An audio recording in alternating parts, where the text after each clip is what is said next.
அமமுக பொதுச் செயலாளர் டிடிவி தினகரன் செய்தியாளர்களை சந்தித்துக் கொண்டிருக்கிறார். அதனை நேரலையில் பார்க்கலாம். அதுக்கப்புறம் மத்திய அரசு கிட்ட போய் அதை பார்த்து இவர் அதெல்லாம் செய்து முடித்து விட்டு தான் மத்திய அரசின் உதவியை கேட்க வேண்டும்.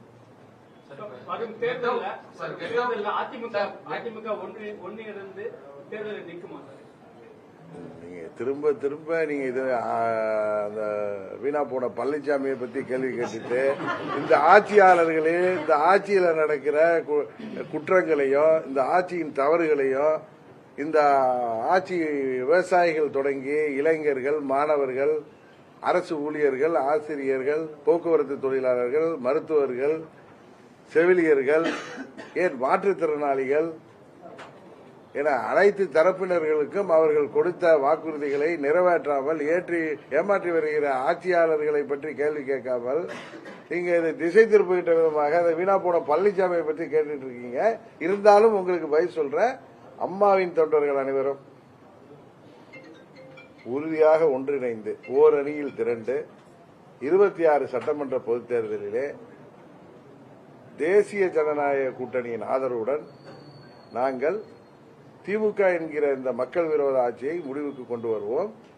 அது உறுதியாக நடக்கும். அதை நீங்கள் பார்க்கத்தான் போகிறீர்கள். திமுக வலுவான ஒரு கூட்டணியை கட்டமைச்சிருக்காங்க. ஆனா மற்ற கட்சிகள் பெரிய அளவுல கூட்டணியை கட்டமைக்கல.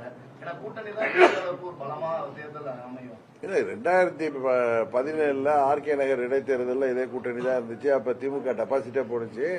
2019 தேர்தல் அப்ப இங்க பழனிசாமி ஆட்சி மேல இருந்த கோபத்தினால மக்கள் தமிழ்நாட்டில் தேசிய ஜனநாயக கூட்டணிக்கு வாக்களிக்கல. ஆனா அவர்கள் மற்ற மாநிலங்கள் எல்லாம் எம்பி சீட்டுகளை பெற்று வெற்றி பெற்றார்கள். 21 தேர்தலையும் பழனிசாமிக்கு எதிரான மனநிலையில வாக்குகள் திமுகவுக்கு ஆதரவாக கூட்டணிக்கு போனுச்சு. இப்ப 24 உங்களுக்கு தெரியும், பழனிசாமி வேண்டுமென்றே திமுகவிற்கு மறைமுகமாக உதவி செய்கின்ற பொருட்டே தன்னை காப்பாற்றிக் கொள்வதற்காக வழக்குகள் இருந்து இரட்டை இலையை திமுகவுக்கு உதவி செய்கின்ற விதமாக தனியாக வேட்பாளர் போட்டு தேசிய ஜனநாயக கூட்டணி வெற்றியை பாதித்தார்.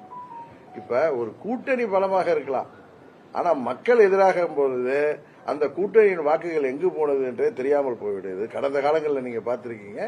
அதனால 1+1=2 என்பது தேர்தல் நேரத்தில் அந்த கணக்கு செல்லாது. நீங்க பார்க்கத்தான் போகிறீங்க.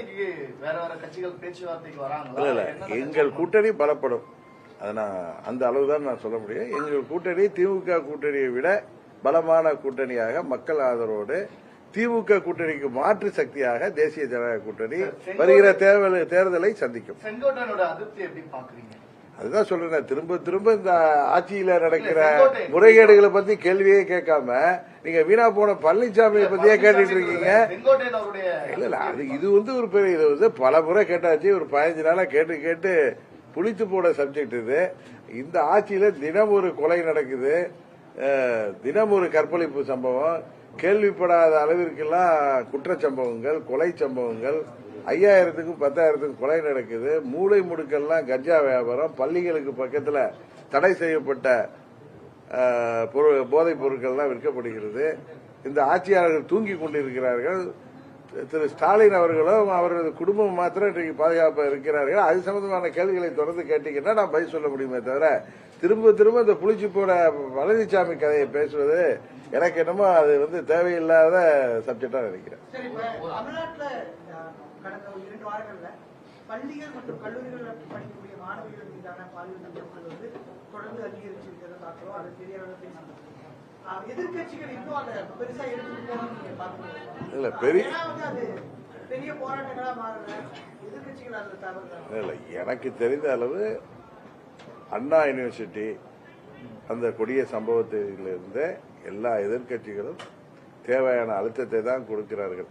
இதுல தூங்கி கொண்டிருக்க ஆட்சிய நீங்க என்னதான் கூப்பாடு போட்டாலும் இவர்கள் அதை சரி செய்ய போவதில்லை. ஏன்னா அவர்களிடம் அதற்கான வழிமுறைகள் இல்லை. இன்றைக்கு நீங்க கஞ்சா, ஹெராயின் போன்ற போதைப் பொருட்களை நீங்க இங்க புழக்கத்தை அதிகமாக்கிட்டு இங்க மூளை முடுக்கெல்லாம் இளைஞர்கள் வேலை வாய்ப்பு இல்லாம போதை மருந்துக்கு அதிகமாக நீங்க வாய்ப்பு கொடுத்துட்டு இது போன்ற வாய்க்கூச அளவிற்கு எல்லாரும் நடுங்குகின்ற அளவுக்கு இன்றைக்கு பள்ளி மாணவிகளுக்கெல்லாம் இவ்வளவு கொடூரங்கள் நடைபெறுகிறதுங்கிற போது எதிர்க்கட்சிகள் உரிய அழுத்தத்தை தான் கொடுத்து வருகின்றன. இதற்கு முன்பு இதற்கு மேல என்ன பண்ண முடியும்? ஆர்ப்பாட்டம், போராட்டம், அறிக்கைகள், ஊடகங்கள் மூலம் மக்களுக்கு விழிப்புணர்வு, இந்த அரசாங்கத்துக்கு கண்டனங்கள் இதான் தெரிவிக்க முடியும். இதே மாரி என்ன பண்ண முடியும்னு எனக்கு தெரியல. அதிமுக ஆட்சியிலயும் கஞ்சா புழக்கம் இருந்திருக்கு, எல்லாமே நடந்திருக்கு. திமுக ஆட்சியிலயும் நடக்குது.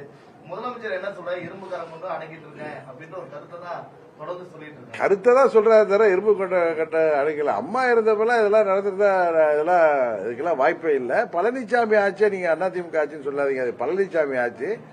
அது ஒரு வணிக நிறுவனம் போல ஒரு வியாபார நோக்கத்தோடு நடத்தப்பட்டது.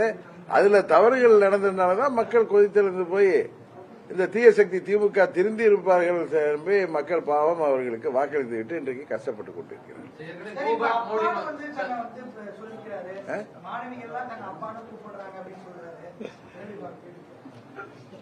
நல்ல வேலை,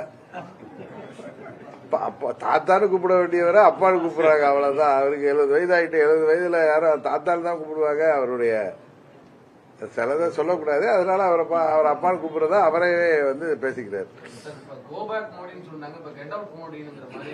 அது கெட் அவுட் டிஎம்கேங்கிறது தான் வரப்போகுது. அதுதான் உண்மை. 26ல கெட் அவுட் திமுகன்னு வரும். அதை நீங்க பார்க்க தான் போயிருக்கீங்க.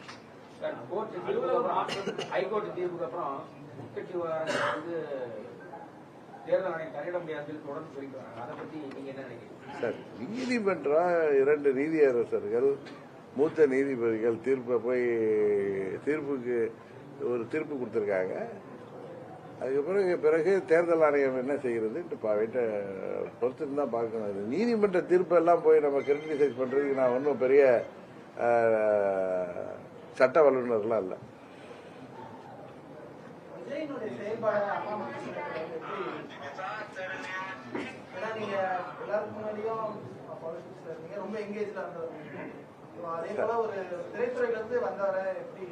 இது போய் நம்ம ஒரு புதிதாக ஒரு கட்சி வந்திருக்கு.